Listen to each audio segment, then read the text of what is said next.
So this is a lunchtime, a group of talks, lunchtime talks, very short, quick talks, we hope, but hopefully quite informative about some of the work that's going on out there by us conservation engineers who like climbing up scaffolds to look at very romantic ruins of stones or dissolving earth buildings. Anyway, we're covering a bit of a range here today. So we'll introduce the speakers in a minute, but just to say that what this group is, we're embedded in Engineers Ireland. We're part of the Structures and Construction Division, and we've set up a conservation group a number of years ago. And as part of that process, we also looked at what other people across Europe were doing in terms of recognizing conservation engineering and how that fitted in with structural engineering. And so we actually joined with a group that was already established in the UK, which is embedded in the Institution of Civil Engineers and the Institution of Structural Engineers. And they had a conservation accreditation system called CARE, Conservation Accreditation Register for Engineers. We have a growing number of conservation accredited registered engineers here in Ireland, and we also have many working in practice who are very experienced in conservation, and no doubt will be joining, getting accredited as well. Nonetheless, that their experience speaks for itself, and I'll be introducing you to them as well. But just if any of you are interested in getting more involved in conservation and haven't signed up to our group, then send myself or Aoife an email at the end, or even in on the chat, and we'll add you to the group. So we're now on 77 attendees of 186 who signed up. So that's marvelous, and I think we can actually get going. So we have three speakers today. We have Chris Southgate, and then Austin Dennany, and then Aoife Howard.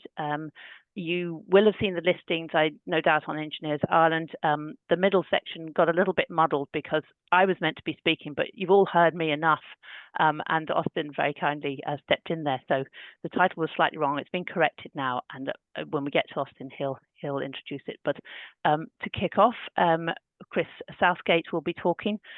Chris has been working in conservation, set up his business in 1990. So he's been one of the stalwarts and the forward thinkers in this area, and we're delighted to have him talking today. He's based in Cork but works pretty much all over the country, and today is going to be talking about earth buildings. Over to you, Chris.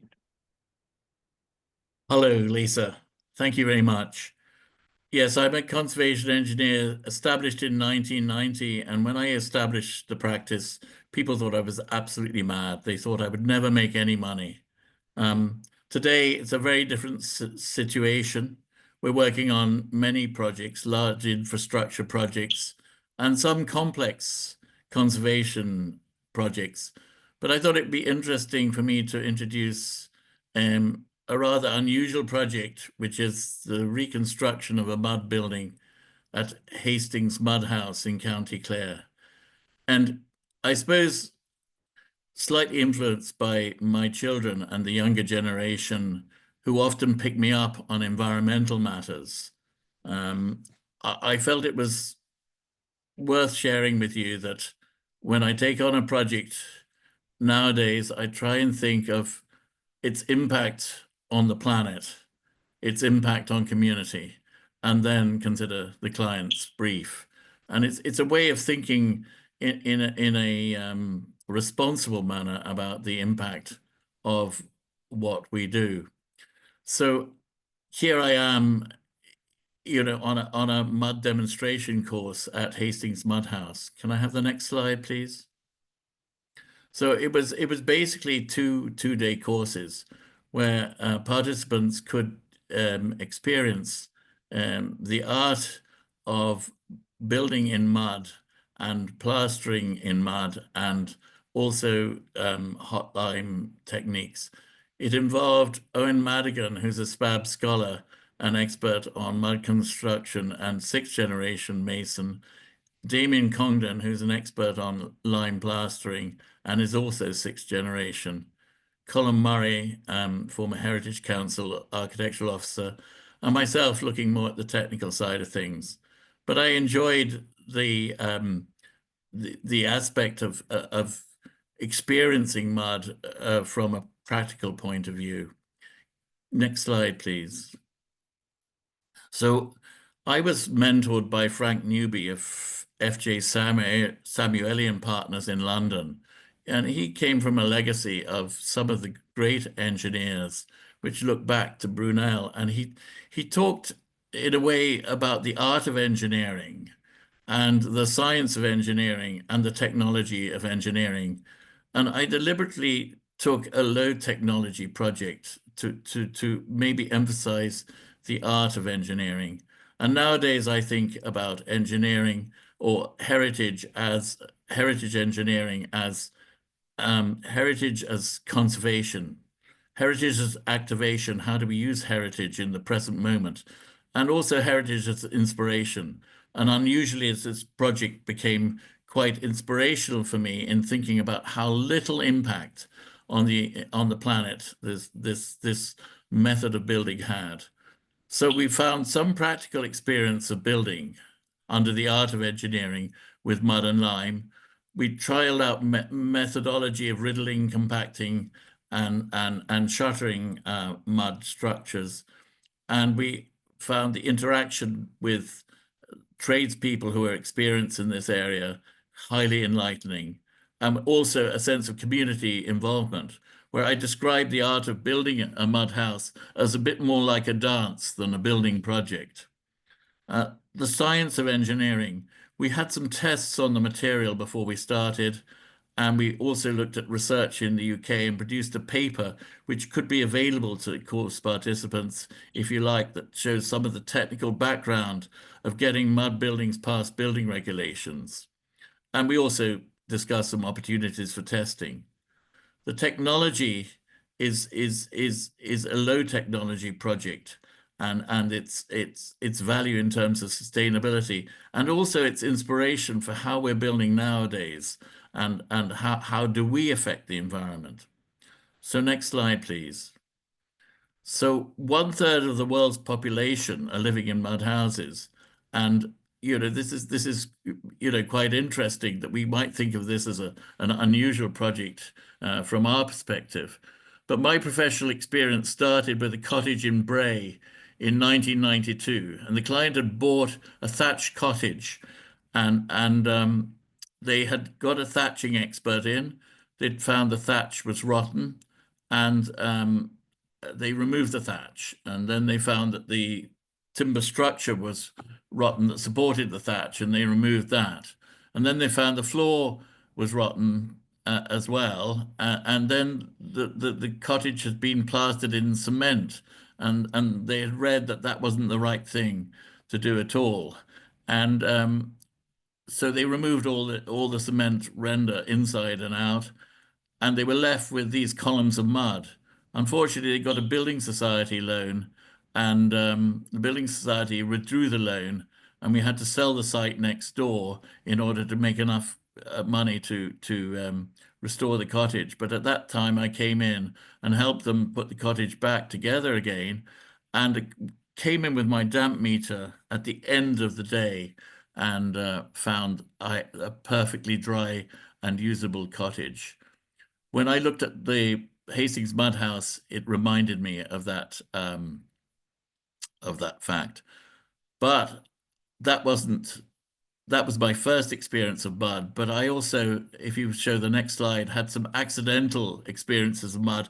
I bought a 4-story terraced house. It looks 2-story, but it actually has 4, because it basically has a huge retaining wall at front. And to my horror, at the time, I found that it was actually constructed of mud and stone and not lime and stone. 4-story building. In other parts of the world, people have built 7 stories in mud. And then the next slide, please. If that wasn't the only thing, I bought this house in Marybrook near Kanturk, which actually contained a tower house. But the 17th century part was actually constructed in a clay lime hybrid mortar. Next slide, please. And it also had some outbuildings, farm buildings, which were in very poor condition. But the clay lime hybrid mortars had survived since the 17th century. This is a 17th century building, believe it or not. And if you see the next slide, after restoration involving propping the walls back together, we still actually managed to conserve the original pointing. So mud can be a durable product. A durable material. So I'm not going to go through this in detail, but we did some examples of a study on technical compliance of rebuilding a mud house, which actually has to comply with building regulations. Next slide, please. And I introduced this and discuss some of the limitations and advantages of building in mud. Well, of course, mud is a material which may have a material strength depending on its moisture content, but the maintenance of the building is now connected with its structural performance. So it's a rather unusual product from that point of view in terms of building the walls. But of course, we're used to mud or we're used to earth structures as foundations of buildings. But when it comes to building walls in mud, we have to be careful to ensure the moisture content and the maintenance of the building. So it's only possible to sign off on it once the work is done. Next slide, please. So here is some drawings. Here's a photograph to the left of the Hastings Mud House showing the condition of the walls at present. Only about 1 meter high of the walls are left. To the right is an interior photograph, and here we can see the interior straw lining of the cottage. Next slide, please. And I've just got a few photographs of what the cottage looked like in the first place. And you could get a copy of this later on if you're interested in this. Quite interesting, the people who attended the course, architects and building owners, one architect is actually, as a result of doing the course, he's going to build his house in mud. He's changed his mind. He's going to do it in mud. And other course participants are going to build dog houses or garden structures in mud as a result of the inspiration of the course. Let's go on. Next slide. So here's a sketch showing all the details of kind of how to preserve the structure in a state where the moisture content can be assured. And in particular, it's important to have a soft lime render, preferably a hot lime render, which allows, in a sense, you want me to say the wall to breathe, but mud does not breathe in the same way as a lime building does. It's more that the lime and the mud cooperate together and form a sort of a bond which allows moisture to absorb into the lime and evaporate. It's not quite the same as in a lime building, but also important to have damp-proof courses under sills and to have a good overhang on the thatch and to ensure good drainage around the building. Next slide, please.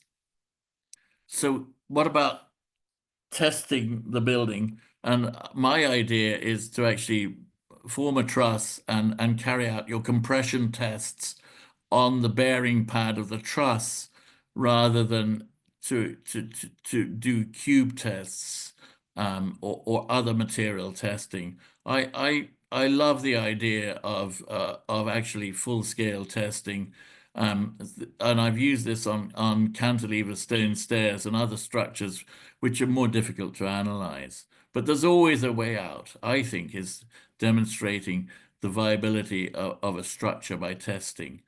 But of course, there is another way, which is basically an intuitive way that as we started to rebuild these mud sections of walls, it was intuitively obvious that the material was competent. So next slide, please. So here we just I'm going to move on because I'm wary of the time. But this is just explaining there are ways of assessing the structural stability of the building by looking at cracks, by physical examination, and by engineering expertise and experience, not only laboratory testing. Next slide, please. I'm going to move on. Next slide. So here we see the structure before the course, and here we are excavating mud. And interestingly enough, we were discussing about whether how to link the as dug material with the testing results. And I formed the opinion that actually this was a compressed earth structure, which was just about compressing the mud into shuttering as dug. All we had to do is to remove some of the boulders, and we were lucky to find that there was exactly the right proportion of silt and sand in order to compact and create a viable mud structure. But the experience of making that decision was about handling the mud, just molding it in your hands and seeing that it was a viable material. So next slide, please. So here we are actually in the course, and you can see we've just at this moment struck the shutter. And unlike concrete, you can compact the mud, and we used sledgehammers with a plate 150 by 300 by 50 millimeters. We compacted the mud in 100 millimeter layers within the shutter and then struck the shutter straight away. And because we were using as dug material and not adding moisture to it, we could construct in mud rather like slip form concrete construction. But in fact, it was extremely fast, that you could strike the shutter within an hour of compacting a material. We built about 1.5 cubic meters in 3 hours. Next slide, please. Then, in order to plaster it, you need to riddle the mud. And this was, again, a situation where we just got the fine material, and we had to make good the wall because it wasn't quite possible to align the shutter exactly with the wall. So we were able to then plaster in mud afterwards. And we found that the scratching, again, the method of scratching which avoids moisture running down the wall, which Damien Condon was explaining to us, that this diagonal scratching has an actual structural and technical purpose. Next slide, please. Then we went on to the extraordinary aspect of building a flare kiln on site, burning our lime. We just picked up stones from the ground and used pallets and timber and coal to fire limestone at a temperature of up to 1,000 degrees. It reached overnight. And then we basically created our own quicklime, and which we slaked using the dry slaking method, roughly the same quantity of water as to lime. And we put out a video of this process, and it was absolutely extraordinary to me that through Damien Congdon's Facebook page, we got 133,000 hits. It went viral. And I think this is a younger generation looking at a different way of interacting with the built environment. Many of them are living at home, and they're looking at ways where they can put in labor and build cost effectively. But I think that's the phenomenon. But it was very interesting for me to see that there was such a following of this process. Next slide, please. So then basically you can see on the edge of the kiln there, we plastered the kiln with mud inside in order to keep heat in. And of course then we can dismantle the kiln afterwards to get the quicklime out. And the amount of water is equivalent in volume to the stone. Then on the right-hand side, you see us taking the mud out of the kiln and grinding it to make a pigment, to make a lime wash. Next slide, please. And here we are in the white lime wash, but we also created grey and pink lime washes. Next slide. And there we are grinding the pigment. And next slide, please. And after we demonstrated the lime wash, we also made adobe bricks, which is another way of working. You can make these any size you like, that you can lift.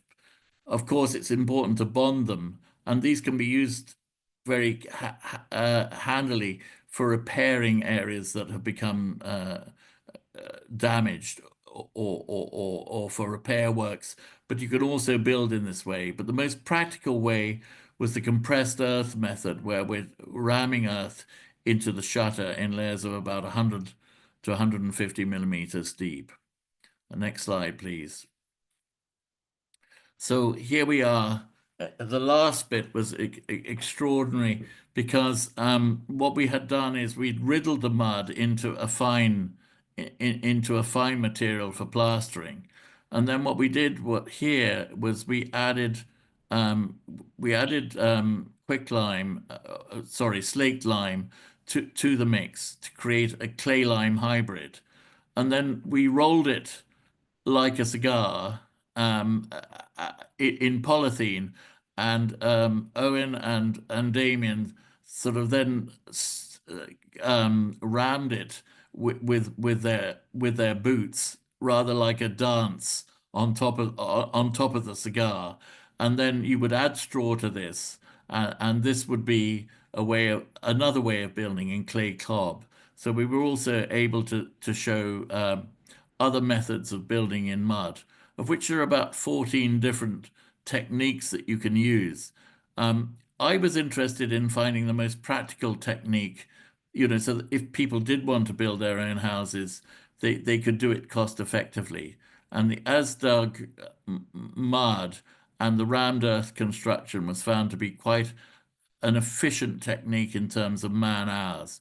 But of course, what you have to remember is the cost of the materials are zero in this case. There was a little cost in actually digging it out with the machine, but also the lime render and lime washes were made from stones picked up on site, burnt in local timber, and created also the pigments for the lime wash out of mud, which have a zero cost.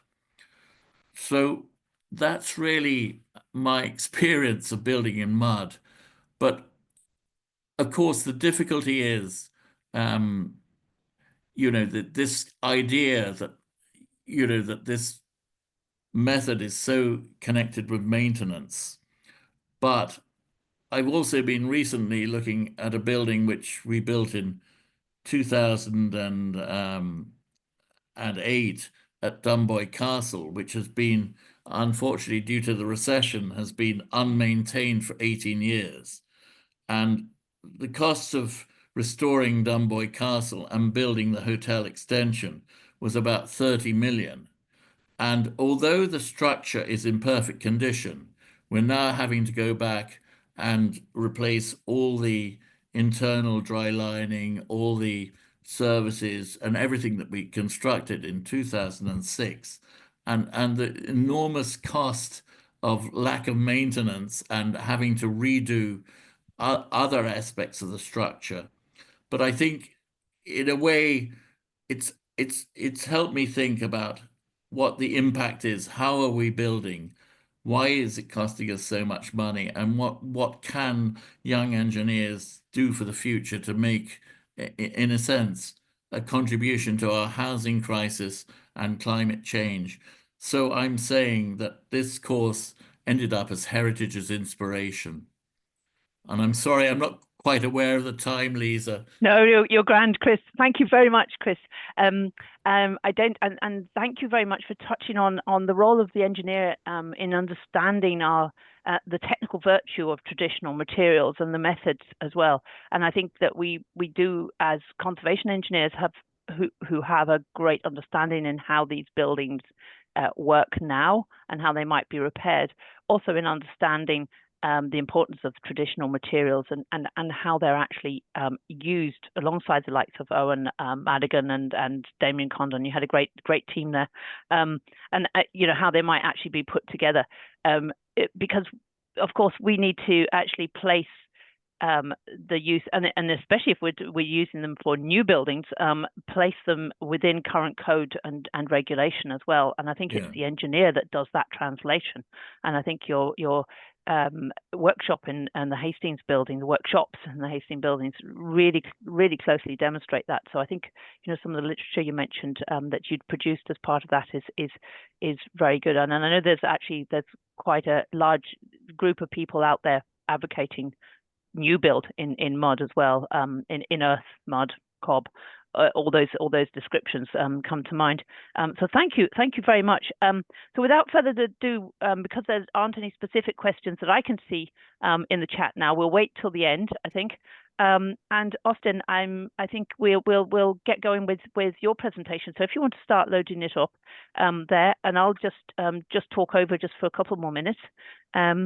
And just to say that you set up your business of Dennany Reedy Associates in 2006, and I know that you've been beavering away in conservation works, new and conservation, that of that team, that you're probably the one within that team that's promoting the conservation works. I know because I've bumped into you a few times over the years as well. And you're based predominantly in Limerick, but again work across the country. And that's all I'm going to say about you. I'm going to let you introduce yourself as you see fit, and a couple of recent projects you've been involved in. So thank you very much. Mogs, it's on the record of monuments and places. It was just a quick history to it. It's the first settlement at the site was thought to be from the 6th century, and then down through the centuries to be later churches built on the site. It's just located south of Loch Melvin on the Leitrim and Fermanagh border, so it's north of Manor Hamilton. If you don't believe me, there it is. It's just right here. This is all Loch Melvin, beautiful part of the country, and you've got the border with Fermanagh and Leitrim just over to the northeast. Just Google Maps again, it's not very clear obviously, but just to give you a feel for the location of it. The ruins of the church themselves are just at the north end of the graveyard, and this is the old graveyard here, new graveyard just to the east. And within the walls of the church itself and surrounding on the east elevation, south, west, there's just graves built right up against the walls, internally and externally, all around, with no grave markers on the north wall externally, but we shall discuss that later too. Very rudimentary plan of it, just to give you a feel for when we're looking at photographs in a few minutes. This is the east gable wall. That's the most intact. We have 2 lancet windows here. That's going up to about 9 meters high at the apex. The north wall bulging in a bit. There was a recess taken out of it at some stage in the past. It looks like it was an alteration at some stage. That was bulging in significantly when we visited. The west wall here was low level in poor condition, and there was a small nib on the south wall left intact, but again quite poor condition, leaning in the ways, and the rest of it was missing. So this is 2016. Let's try and move this out of the way. Yeah, October 2016, and that is the east gable wall. So you can just see the extent of ivy growth that's on the wall, catching huge amounts of wind, huge amounts of water, and obviously roots penetrating into the stonework as a result. This is the internal face of the east gable wall, if you can see it behind all the ivy. So you can see just one of the lancet windows there are visible.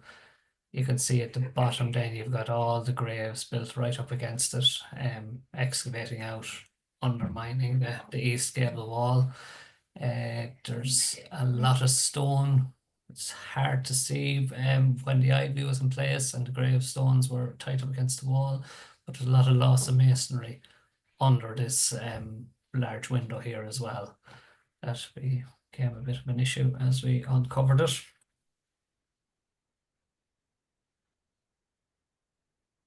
Another picture then, that's the south nib of the wall that was left, and just the east gable, the high east gable, just the junction, just again, just to show the extent of the ivy growth that was there at the time. Again, this is a view then from the south elevation, so you get a feel for just the whole thing was engulfed in ivy essentially, and vegetation. There's your west wall, south wall faceless, and then high east gable. So in 2017, conservation consultant was Anya Doyle, applied for grant aid, which was approved under the community monuments funding. It was a bat survey undertaken. We had a good share of bats identified, roosting in the crevices in the masonry. And we got funding just to trim back the ivy to see what we were dealing with from a structural perspective. And that was done under archaeological supervision. So that started in October 2017. This is again the east gable starting to get its haircut, and you could just see the mass of it has been uncovered.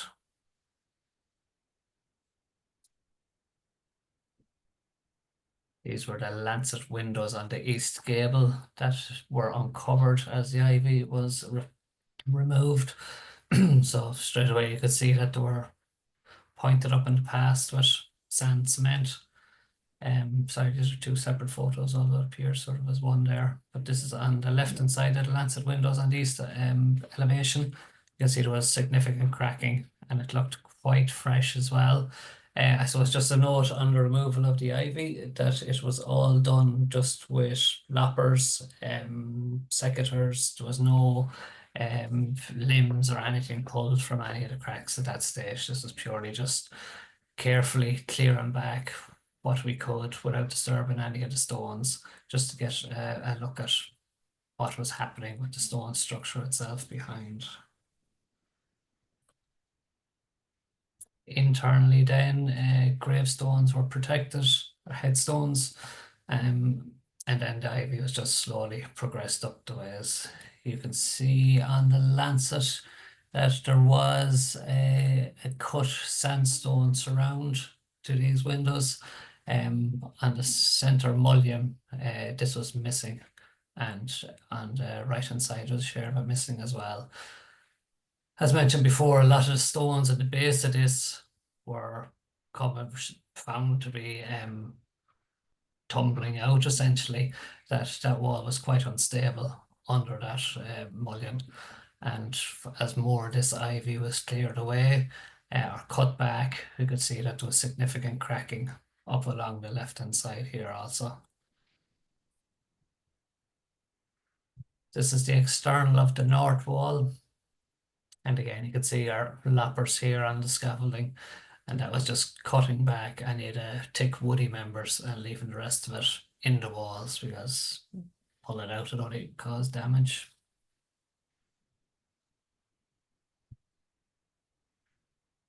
roll on into December 2017, a good portion of the ivy was removed.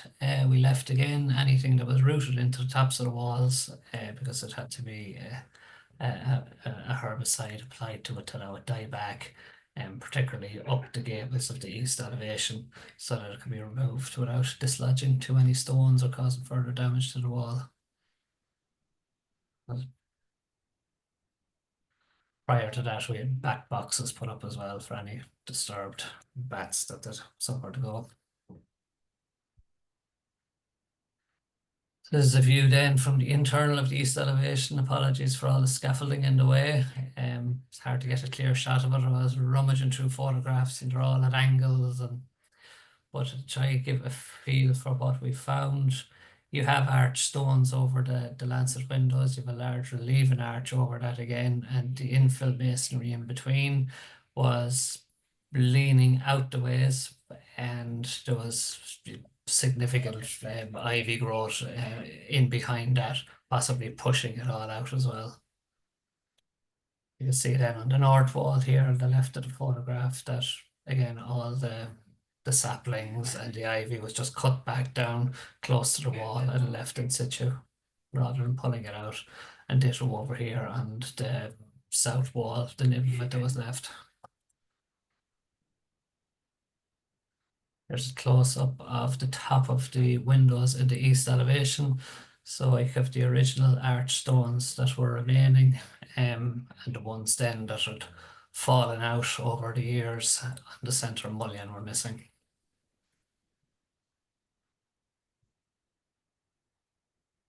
So on the left, you have a photo up the rake of the east gable wall, just showing the extent of the ivy that was left in situ. You can see all the stones running up.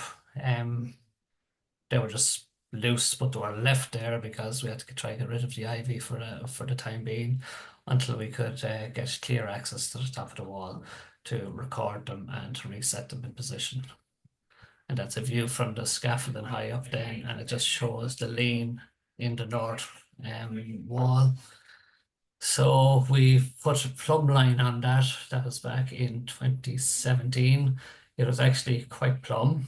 So with minimal intervention in mind, we said, you know what, because of the proximity of the graves, there's a good chance it is still moving, but let's give it a chance. Let's see. It was about 3 meters high, that wall.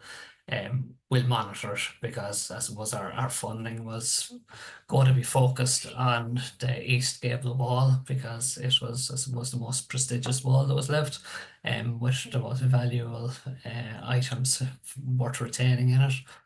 And it gives us a chance to monitor this wall to see was there any further movement in it. So roll on then to December 22, I think. Yeah. Sorry, go back to that one. Okay. I've skipped a couple of years there because we had COVID in the middle of it and things came to a bit of a standstill over them few years, and also the community had to do a bit of fundraising.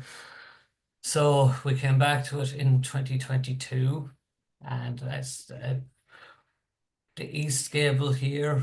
We had a bit of decisions to be made that if we didn't do something with that centre mullion, we were going to lose these arch stones at the top that were remaining. They were just essentially they were hanging from the masonry by the mortar. We looked at various options. We could prop it, keep it there. The graveyard and even the graves internally in the church were still in regular use. And we came up with the decision that the best thing to do would be to put back in new cut stones. We had enough of the originals to sort of advise what it would have been like at the time, which, look at it, it's a big call. You don't have the stones to put back there, but lots of architecture involved at that stage, and we put the decision to the department to say, look, these are our options. We prop it and keep it, which is very intrusive, even from people using the graveyard and the aesthetics of it, or we let it fall, which nobody wants either, or that look at we go back and we put back in new cut stones to hold it. We had a similar sort of thought process at the base of the wall. Excuse me, whereby the stones were falling out. Excuse me, at the base. I have a better picture of it. So the inner face of the wall was rotating out into excavated graves. Excuse me. So we went through the thought process of, okay, how do we secure this? There's graves all along the inside face of the wall. There's graves all along the outside face of the wall. You'll see a photograph of that now shortly as well. So we couldn't go down and do conventional underpinning. So because we've exhuming graves essentially, we looked at the option maybe of propping these and excavating, down taking the wall at low level to even get even small Dixie piles in. We got a site investigation done and the ground wasn't susceptible to using Dixie piles. We're essentially poor ground down to about 11.5 meters of a depth. So we went in and we said, okay, look, we're going to try just get down as far as we can in the depth of the wall and see can we come up with something firm that we get a bearing on and come back up. So when we took down this wall, I had some photographs I was trying to get in, but you're poking down into a recess in the ground. Essentially, they're not very clear. So I'm going to have to just make do and talk about it. The outside stones had rotated into the graves as taught, but when you could look down about 450, 500 mil, you could see that it looked as if there were base stones under the wall still intact. Now, there's pros and cons to what we're proposing to do. We couldn't get in far enough to rebuild in a lime mortar and stone to bring the wall back up to connect to the underside of the mullion. And if we went back to the department and said, look, if we can try excavate to get access in here to rebuild this, a piled option isn't working, or it's not best conservation practice, but it is, I suppose, a very effective way of doing it.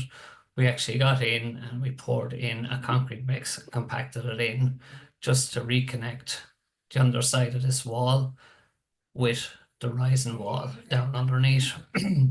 Because we're happy enough that the walls that are rotated out, or the stones that are rotated out, were at a higher level that had gone into the graves. And we felt just from poking and jabbing something down, it goes back to Chris's comment about being having to make intuitive decisions.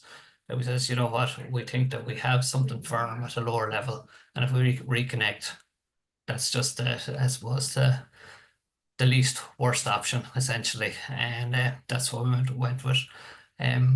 We got the stone cut locally, you can see that you have the different color in it from the original that's up at the top, but it'll weather in, but it does sort of consolidates that whole mullion and saves it. The north wall that we had been given a chance to see would it stay in the one location let us down as expected. It moved significantly in the intervening period, leaning into ways. So again, we had to come up with different options. There was an arch there that there was no arch stones left. It was just a recess with the stone itself corbelling. So you had a load on the top of a destabilizing load over the top here, the stone in this area. The timber shown there does it justice because it wasn't that regular. It wasn't forming an arch at all. It had leaned significantly out of plumb from when we originally took our base lines on it. So again, we were looking at what options we had. There was no real clear path to get a prop in on this side because of just the extent of graves internal in the church. We came up with a proposal of putting a frame on the outside of the north wall and restraining the wall back. with a number of patras plates and ties through, with a counterweight on the opposite side. There's obviously no graves on the north side.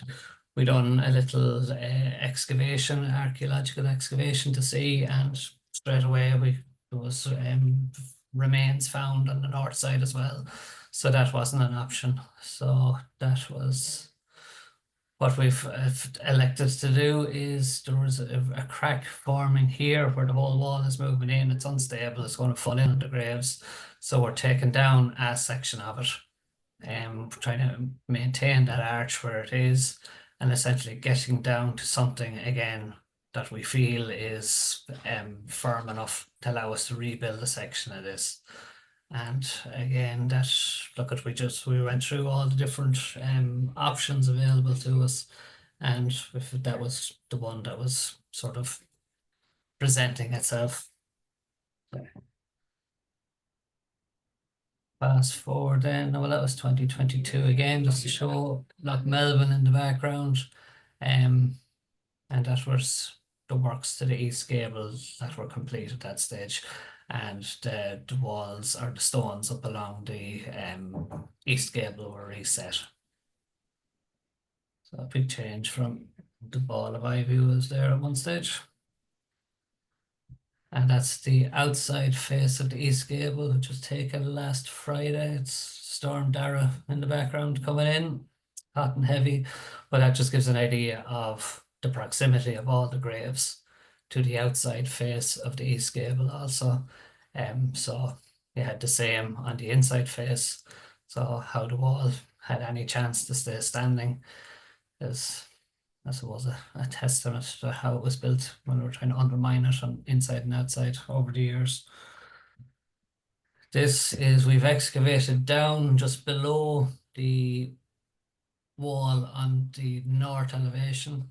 This is a grave inside in the church at the moment. So again, we've come down to something reasonably solid, and we're just going to rebuild back up to the underside of that. And it'll transfer loads on down. This is an elevation of the north wall from the inside. And I'll do a shout out to McCabe Group, who've done sterling work there over the last couple of years. Been very good. And you can see just behind the mesh that this is the line of the arch that we're keeping, or the recess in the wall. And we've probably a 2.5 meter section of wall taken down, maybe 1.5 meters at the moment, to take the load off it, so we can try straighten it up on elevation and get it back onto something solid underneath. That is obviously the inside face of the east elevation. There's crevices left up in the under the relieving arch here, and we've bat boxes built into the walls as well.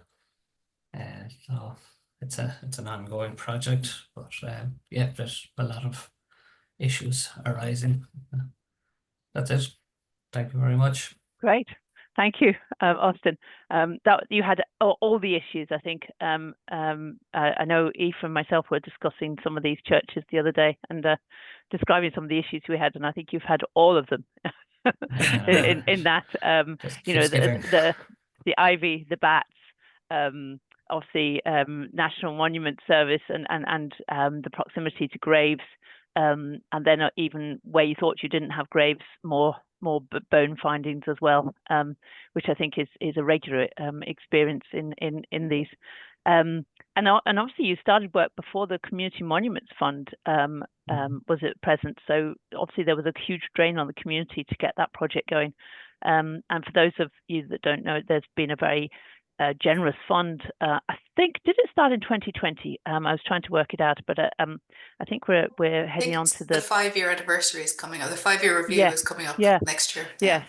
So so we've had 5 years of it, I think, and that's 100% funding. And obviously there's only so many projects that can get it, but it does allow that very project that Austin has shown be put back into the community and to give back so that they can safely access the graveyards and things. I think when we come to the questions, Austin, we might can talk a bit more about vegetation control. It's a kind of a real bugbear and very topical right at the moment, because we're in that season when vegetation control can actually happen.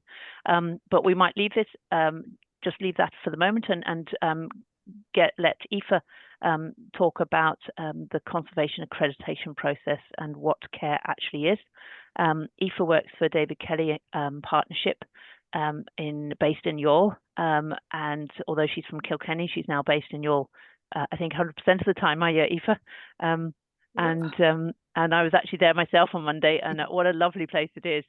I'd say forgotten about by a lot of people, but that lovely South Coast aspect. But Aoife works all over the country as well, and I suppose, like all of us, we get. We don't maybe like to travel more than about 3 or 4 hours, but sometimes there's the call. But I'll let you work away now, Aoife, on the accreditation process. Perfect. Is that screen showing as it should be? You've got the presenters ones as well there. Yeah. Is that one working? Yep, yeah. That's perfect. Perfect. Great. No problem at all. Okay. Hi, everyone. Thanks for joining us today. I'm just going to touch on what conservation engineering is briefly, and then talk about the conservation accreditation system. So I'm a conservation engineer working in Youghal for the last 7 years. So conservation role, it covers protected structures. We work on national monuments, but we also work on vernacular cottages. So we could work on a big scale. We work on buildings, bridges, and various different structures. The middle picture on the bottom is a canal, is a lock on the canal, the Grand Canal of Bagot Street Bridge. So we just cover a lot of different kinds of areas, but they all involve conservation of historical structures of some form. And I think the important thing is we're part of a design team. We work with the architects, we work with archaeologists, we work with ecologists and surveyors. And I think Austin touched on a lot of that as part of the CMF process. It involves the full team. And then as a conservation engineer, we really have to understand the materials and what these buildings are made of and how they perform, and then understand the structure as a whole as well. So it involves having a good look at these buildings and understanding what's involved with them. Where we get involved in the processes, we have different jobs. We deal with the planning authorities a lot, with the conservation heritage officers. We work with Section 57 declarations. We do architectural heritage impact assessments. We engage with the planning application. We'd be involved with National Monument Service. We'd undertake Section 12 notifications and help out with ministerial consents along with the archaeologist. And then we'll be involved in grant applications. Austin touched on again the Community Monuments Fund, the Built Heritage Investment Scheme, the Historic Structures Fund. The Heritage Council have various schemes, and the Creeconaha grant is one that's appearing as well the last couple of years, as well as other ones that are starting. I think the SEAI is starting to bring out one as well, a pilot scheme for traditional housing. So there's a good varied mix of different grants available at the moment within the area, which is great. I suppose our job is to find a solution that's best for the building while retaining as much of the original material as we can. I just put some pictures in of some of the projects that we work on just to show that there's such a variation. The 2 pictures on the right are both the same. One is an inside survey, and then the outside is a photograph just taken from the outside. It's a church ruins in Tipperary that we worked on over a couple of years on the CMF scheme. The gable wall was overturning. Again, like Austin mentioned, we had graves underneath, but we actually did need to underpin this one because it was continuing to move. And we also tied in the wall back into the main, back to whatever was left of the main structure as well, to try and give it a bit of stability. So there's lots of different interventions. Every job is a bit different. We have lots of interesting, and there's a lot of thought involved in everything to try and figure out what to do, which just makes these projects quite interesting. The middle picture on the bottom is another gable. We seem to do it a lot of them at the moment, but this one was interesting because we were able to put buttresses in, and we knew there was no graves underneath. So we were in a position where we were able to do big L-shaped buttresses, and then we could hide the bulk of the structure, but we knew there was no graves. So it was a different solution for the same issue essentially, but we weren't dealing with graves. And then the picture on the left then is in Stella's Tower in Portrane in Dublin, and the brick infill was added in the 70s. That was before our time, but we were quite worried about the weight and the bulk of the mass of masonry that was hanging up high. So we put in a steel frame underneath and propped it with concrete as well. We're not opposed to using concrete, but it has its place and its use, especially for compressive strength, as we know. So our approach as a conservation engineer is to survey the building, have a good look, figure out what issues are there. We specify and we give methodologies, including what materials to use, and then we seek permissions and get these jobs over the line, as well as tendering, overseeing, and signing off at the end. The resources we use, there's lots of information available now for these buildings. The National Inventory of Architectural Heritage, the NIAH, that has the Historic Environment Bureau, which I mentioned below, that has a map and that shows the buildings and it gives a history, and there's an awful lot of information available on it. And it also has the advice series, the picture in the bottom right corner. These are all documents produced by the Irish government for these buildings. So there's a lot of information within Ireland. The Department of Housing, Local Government and Heritage. And then we also look, Scotland has quite similar, I suppose, landscape and building as ours. So their documentation is also very useful. Their Inform series, their guides and case studies are very good. The Building Line Forum in Ireland, they have a Lime Slam every year, which is a really useful day where a lot of different contractors and professionals come together and chat about projects we've worked on during the year and what's happening. And it's a really good way to keep up to date about what's happening in Ireland, in particular with traditional building. A book series I used, it's very good, is the bottom picture there across. It's the Practical Building Conservation series from English Heritage. It's very good. It covers a lot of different topics across the industry. Again, not all of it's relevant to Ireland, but there's so much in each book that they're really useful tools. And then there's heritage maps, the Historic Environment Viewer, as I said, those maps. You can look at the 1840s maps. You can look at the historic 6-inch, the historic 25-inch, and have a good look and see what's changed over the last 150 years in your building. Other places then that are other associations that are really good, the Dry Stone Wall Association, which I see just recently got UNESCO Heritage for the dry stone walls in Ireland, which is brilliant. The Society for the Protection of Ancient Buildings, they have an Irish branch and they run courses in Ireland as well. And the Irish Conservators and Restorers Institute. So there's lots of information, even within Ireland, but also slightly outside of it as well. So there's lots of information there for conservation if you're interested. So CARE is the Conservation Accredited Register for Engineers. It was set up in 2003 to try and bring together engineers skilled in the area, whether it's, as I said earlier, buildings, bridges, harbours, riverbanks, canals, industrial sites, or natural landscapes. It's overseen by the Institute of Civil Engineers, Engineers Ireland, and the Institute of Structural Engineers in the UK. So I looked at it this morning. There's currently listed from October 95 members of CARE, with eight people listed in Ireland. I know that's increased, Lisa, there recently. So it's a changing thing, but that's what's the current up on the website.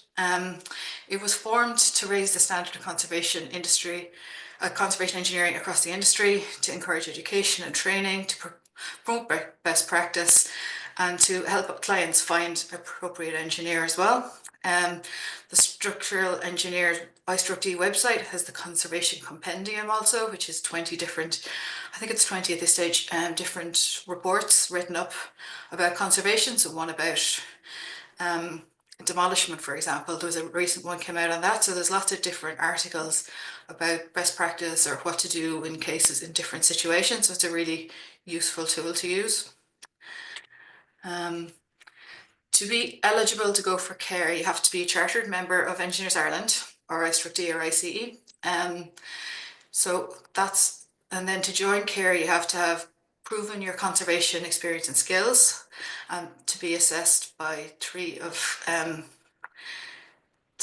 this is assessed by the institutions, and then you have to be promoting sympathetic conservation. You have to have up-to-date expertise and knowledge and use the most effective practices, and you're committed to the continual learning and improvement in the area of conservation. So CARE is governed by a panel of volunteers. So they meet up. Last year they have an AGM and conference, which members project presentations, there's a accreditation updates, and there's networking. So last year they were in Glasgow, so I went over. It was a good turnout from Ireland there, and we had 2 days of lectures and site visits, and it was really interesting. This year it's going to be in Bath in March, and it is open to people, so if people are interested, do sign up with myself or Lisa, and we'll give you more information. It's quite good value as well, and it's just a really nice place to meet and catch up with people who are in the same area. The benefit then is you're publicly listed, so the register is on the ICE website, but it's linked to the Engineers Ireland website. The members are entitled to use the descriptor Conservation Accredited Engineer. It can be used as in procurement. We're starting to see it come through now on certain jobs where they're looking for a CARE accredited engineer, and it's recognised by UK heritage bodies, and members in Ireland are actively engaging with the government departments, professional bodies, which is great. So we're starting to build up a following in Ireland. So the attributes to be part of it comes from the ICMOS, the International Council on Monuments and Sites. So you have to have a good understanding of cultural heritage, the aesthetics, qualities and values, understand investigation, materials and technology involved, the social and financial issues, and the implementation and management of conservation works. The application process, I have just gone through it in the last 12 months, so I'm not quite through it yet. So I have to put my hands up and say I'm nearly there, but hopefully not too far away. But this is what's involved. So you have your application. There's a fee. It's a £250 fee to apply. There's the application form. There's a CV. You put in your conservation philosophy, so that's your own perspective on the principles of conservation. So like I mentioned with ICMOS and things like that, those bodies have good information on what is required for conservation, and if you work within those, that works a lot. They want to see 5 years of CPD records, and then you have to do 5 case studies. So you have to say what your role was in particular in the projects. 3 of these have to be within the last 5 years. They don't all have to cover every attribute, but you'd like to cover every attribute within your 5 samples.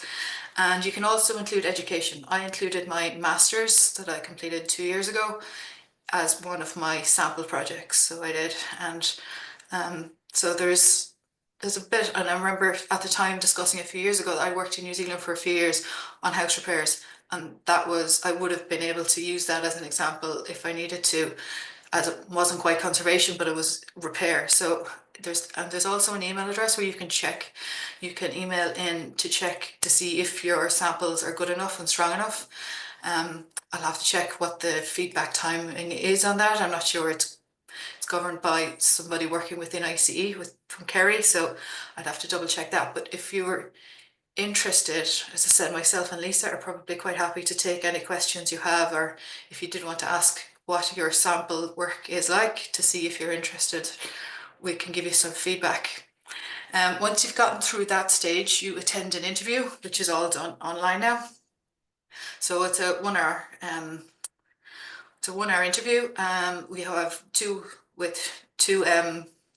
already CARE accredited engineers, and they go through your application, and they just go through it, and they go through all your samples, and if there's anything that they're not sure about or they feel needs to be highlighted or they're querying, they just go through that in the hour, and then you wait for feedback. So I'm at that stage now. I'm waiting for to find out if I'm through the whole system, but we're nearly there. So that's the application. The application, there's 4 deadlines per year. So we've just finished obviously the October one, and the next application date is the 24th of February, followed by 22nd of June and the 26th of October next year. So they're the next 3 deadlines. We would love to see a few more people in Ireland. I think we want to get as many people onto this accreditation as possible. And our Engineers Ireland Conservation Group are running an event in Athlone on the 16th of January. We did it in Kilkenny last year in January as well. it'll be sent out to our mail list. So contact myself, my email address there, aoife@dkp.ie, or Lisa Eden, lisa.eden@cora.ie, and we'll be able to add you to our list. It's just a sit down day where people who are assessors, we have a few assessors in Ireland, and we have a few people who've gone through the process recently, such as myself and Lisa, who are going to talk through our applications and what we feel, and then have a look at some sites. I think Lisa has a few sites in Athlone that she's going to show us and have a chat about while we're up there. So it's a free day out. It's a day just to get to know more conservation engineers within Ireland, but also to encourage more people to sign up for CARE and try and get our numbers up a bit. So it's just for advice and encouragement and starting our application. So yeah, so my thoughts are, the more people we have on board, the stronger a voice we are. It's gaining national recognition. It's gaining recognition from national monuments, the Heritage Council, and I saw it mentioned on the new SEAI pilot scheme. So it's definitely starting to get word out there. If you're working, maybe not full-time in conservation, but you are touching on it and you have at least 3 projects in the last 5 years, please do consider joining us. And the events and the conferences are a great opportunity to meet up and show how others are dealing with the same problems that we're all dealing with. We're all dealing with the same bodies and the same groups, and the more information we have and the more we can share, the better. This is just a picture on the right of Swords Castle East Tower that Lisa was involved in early ones, but I was involved on the site side of things, where we put shelter coats in. We've used a big concrete slab in the middle to tie the walls together, and it turned out quite well, and it won an Engineers Ireland award a few years ago. But that's everything for me. Thank you very much.